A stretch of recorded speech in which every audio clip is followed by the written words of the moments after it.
আসসালামু আলাইকুম বন্ধুরা। বিসিএস সহ যে কোনো চাকরির পরীক্ষায় কিন্তু নজরুল ইসলামের কাব্যগ্রন্থ থেকে একটি প্রশ্ন এসেই থাকে। কিন্তু আমাদের আবার এই কাব্যগ্রন্থগুলো মুখস্থ করতে অনেক বেগ পেতে হয়। তাই আজকে নিয়ে এলাম সহজে একটি গল্পে নজরুল ইসলামের কাব্যগুলো মনে রাখার উপায়। ঠিক আছে, কথা না বাড়িয়ে শুরু করছি।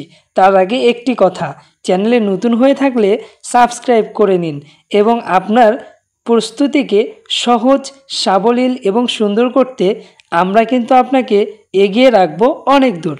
চলুন শুরু করছি। সন্ধ্যা রাতে আকাশে নতুন চাঁদ দেখে দোলন চাপা। ছায়ানটে ভাঙার গান শিখে 7 ভাই চম্পাকে নিয়ে অগ্নিবীণা ও বিষের বাঁশিতে সর্বহারা মানুষের সাম্যবাদীর ঝড় তুলল।